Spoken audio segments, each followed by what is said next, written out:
రెడ్డి గారి పేరు చెప్పుకుంటా ఉన్నారు. ఉమ్, ఆ రాజశేఖర రెడ్డి గారు ముఖ్యమంత్రి అవడానికి ఎన్ని పార్టీలతో పొత్తు పెట్టుకున్నాడు? ఉమ్. అంటే పొత్తు పెట్టుకున్నాడంటే వైఎస్ రాజశేఖర రెడ్డి పిరికివాడా, చాతకానివాడా, ఏమి తెలియనివాడా? ఏం మాట్లాడుతూ ఉన్నారు? అంటే 2009లో ఆయన ఎవరితో పెట్టుకోలేదులేండి. 2004లో ఆయన ముఖ్యమంత్రి అయ్యే సమయానికి పొత్తులో మాత్రమే ఆయన ముఖ్యమంత్రి అయ్యాడు. ఉమ్, 2009 గురించి కాదు. అంటే ఒకసారి పెట్టుకున్నాడు సార్, తర్వాత పెట్టుకున్నాడు. ఆయన ముఖ్యమంత్రి అయ్యే అవకాశం వచ్చి 2004లోనే కదా. ఇక్కడ పొత్తు పెట్టుకోవడం పెద్ద సమస్య కాదు. పొత్తు పెట్టుకున్న ప్రజల కోసం ఈ రోజున మీరు చూడండి ఎంత బాధ్యతగా పనిచేస్తా ఉన్నారో. మా పార్టీ అయినా వేరే పార్టీ అయినా ఉమ్, సాధారణ ప్రజలైనా సరే తప్పు చేస్తే వారికి చట్ట ప్రకారం శిక్షిస్తున్నాం. మేము ఎవరిని కూడా హత్యలు చేసిన వాడిని ఒళ్ళు పెట్టుకొని కూర్చొని ప్రచార కార్యక్రమాలు చేసుకోలేదు కదా. రెండోది, ప్రజాస్వామ్యంలో ఇప్పుడు ఒకటి సార్, ప్రజాస్వామ్యంలో ప్రజలు ప్రభుత్వాన్ని ఎన్నుకుంటారు, ఉమ్. అదే విధంగా ప్రతిపక్ష నాయకుడిని కూడా ఎన్నుకుంటారు.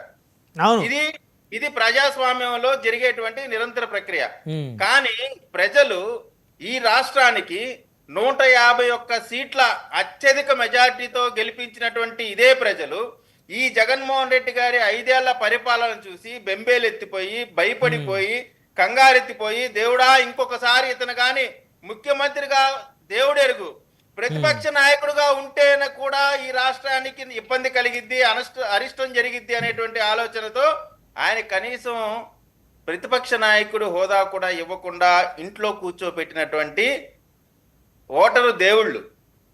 మనం ప్రజలకి ఏమి చేయాలి, మనం మనం మన కార్యక్రమం, మన కర్తవ్యం చేయటం మాత్రమే. దేవుడి దగ్గరికి వెళ్ళి మాకు ఇది కావాలని దేవుడిని మనం మొక్కుకోవటమే తప్ప ఏం చేయాలనేది దేవుని ఇష్టం.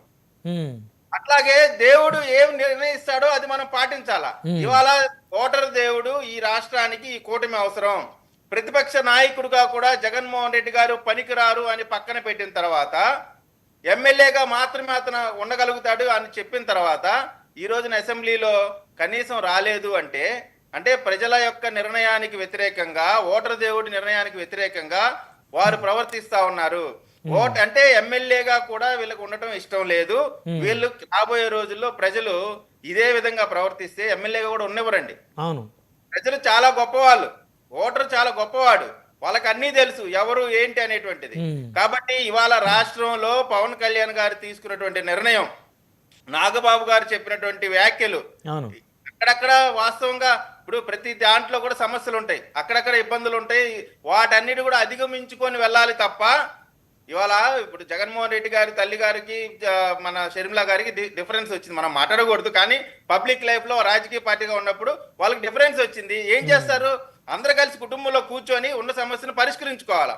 కానీ చెల్లిని తల్లిని బయటికి నెట్టేసి లక్షల మంది మీటింగ్ పెట్టి ఆ మీటింగ్ లో విజయమ్మ గారిని గౌరవ అధ్యక్షురాలుగా తీసివేసి జీవితకాల అధ్యక్షుడిగా జగన్మోహన్ రెడ్డి గారి పేరుని ప్రకటించినటువంటి పరిస్థితి చూస్తేనే అక్కడే వారి అభద్రత, faction mentality, fascist mentality clear గా ప్రూవ్ అయిపోయినాయి.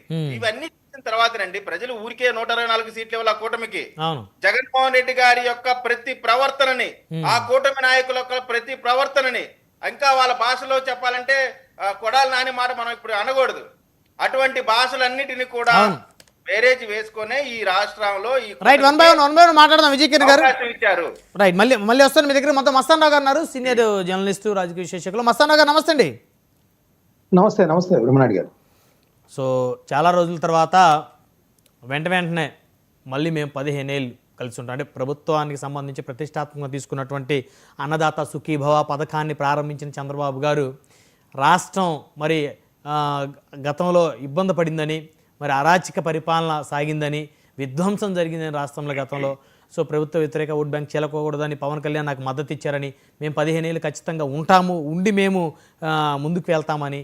సో నిన్న చూస్తే ఉత్తరాంధ్ర పర్యటనలో నాగబాబు గారు మరి అక్కడ ఏదో ఒక చిన్న ఇష్యూ కూడా నడిచినట్టుంది. ఆ క్రమంలో ఎవరికి ఎన్ని సమస్యలు వస్తుంటాయి, మనం వాటిని అధిగమించి ముందుకు వెళ్ళాలి, కానీ విడిపోవటం అనేది జరగదు. మీరు అది ఎవరూ కూడా విడిపోవటం అనే దాని గురించి అసలు ఆలోచించొద్దు, అది ఎవరు అనుకున్నా కూడా జరిగేది కాదు. 15 ఏళ్ళు ఖచ్చితంగా కలిసి ఉంటామని పవన్ కళ్యాణ్ గారు చెప్పారు. మేము అలానే ఉంటాం, ముందుకు వెళ్తాం, ఎవరికి నచ్చినా నచ్చకపోయినా అని కూడా ఆయన నిన్న మాట్లాడారు. సో ఇది రాష్ట్రం కోసమే, రాష్ట్ర ప్రయోజనాల కోసమే అనుకోవాలా? గుడ్ ఈవినింగ్ సార్, ప్యానెల్లో ఉన్న ఇతర మిత్రులకు, అదేవిధంగా 1990 ప్రేక్షకులు మీకు కూడా.